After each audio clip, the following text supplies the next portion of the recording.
first it seemed just like any other night as they headed home from work.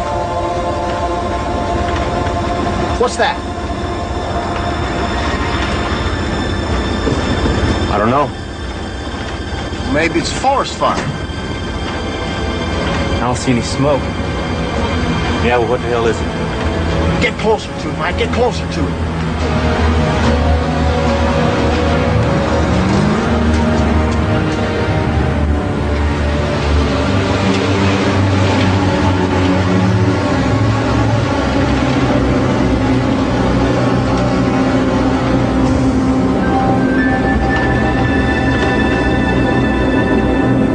What we saw was not that far away. I mean, we could see this thing. It was clear. It was distinct.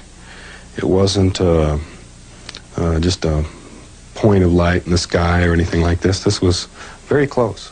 You could have thrown a rock and hit it. I was scared, but like everyone there, but I got out and went towards it.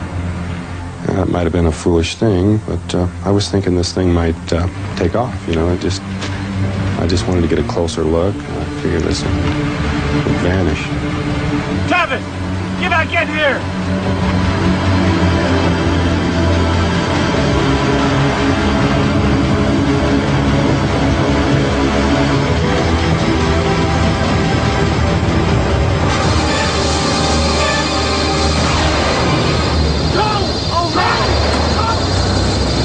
Did you see what happened to him?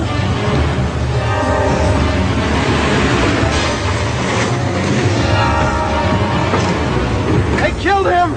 They're gonna kill us too! Shut up! We gotta go back. No way, Mike! Are you crazy?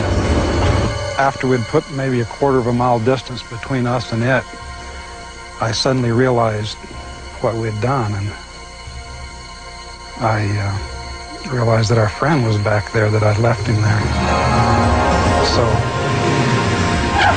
I stopped the truck, and several of them didn't want that at all. And I says, well, we have to go back. He could be hurt, obviously is hurt, and we can help him. We went back to the site. The thing was gone. Travis was gone, so we thought maybe he wandered off somewhere. So we conducted a hand-in-hand search, you might say, 6 grown men walking around in the woods about as close to each other as they could get. We decided that without being able to find him, we would have to do something. What would we do? All we could think of was go to the authorities. The sheriff arrived and listened to their story. He was cautious, but not completely disbelieving. He decided that the only thing to do was to go back up the hill in the morning and look for Travis. The sheriff from Holbrook suspected that the men had murdered Travis and buried his body in the woods, and that they were using the UFO story as an alibi. He wanted some answers and wasn't going to give up until he got them. If you boys are all telling the truth, why not take a lie detector test? It's fine with me.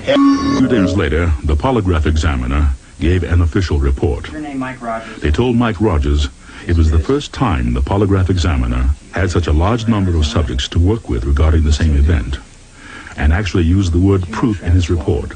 He said his findings positively proved the men did see something that they believed was a UFO. No. Did you see spacecraft? Yes, I did.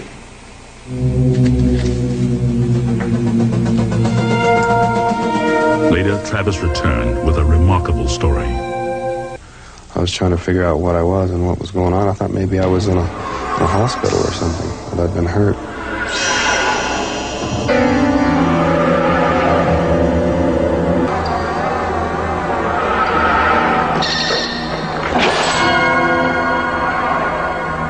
There was a lever there, and when I moved that, the star pattern appeared to move. That kind of disoriented me for a minute because, you know, it felt like I was moving kind of for a second, because this was, you know, to have everything suddenly shift like that. But this person was not like these humanoid creatures that I'd seen earlier. This looked like a human being, looked like a man in a blue uniform.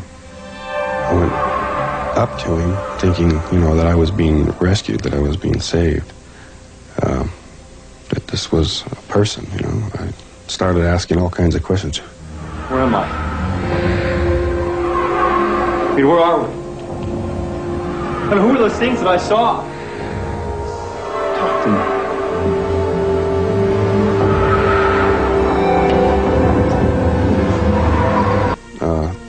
Went through some doors, down a hallway, to another room. What are you guys doing? What's going on here? I mean, who are you people? Touch me. Don't touch me! Don't!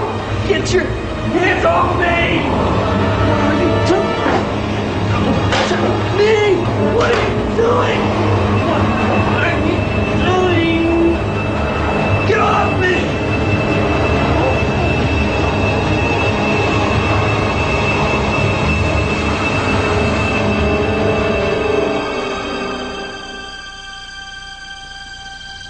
5 days had passed before Travis returned.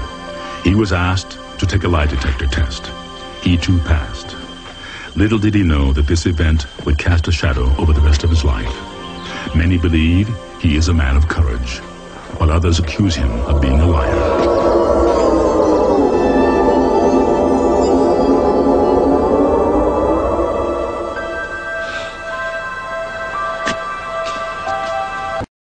Now, ladies and gentlemen, listen to me very carefully, because I have something to say to you. Our next guest, let me tell you his story. On December the 13th, 1973, he was 27 years of age and a motor racing fanatic. And on that day, December 13th, 1973, he was on his way to work, wasn't he? Because as well as being a motor racing enthusiast, he had his own motor racing magazine. And he was going to work, and he drove off his normal route to a volcano in central France on his way to work. There he met, listen to me closely now, there he met some extraterrestrials in their spaceship on the side of the volcano. It's only a small volcano. And they told him that they had created humankind in laboratories, and they asked him to spread the word throughout the world about them.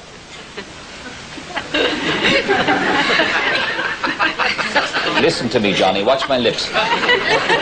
And they asked him to build an embassy on neutral territory so that they could come and visit the Earth, the people they had created, in peace. Now, in 1975, he met with the ETs again in a south-central region of France, and they took him with them to their planet, which is God knows how many light years away. I don't know how far it is. Now, he says that if even 5% of the people around the world who claim to have seen UFOs are sincere, then it's worth taking seriously. Let's have a welcome, please, for Claude Riel. This story is...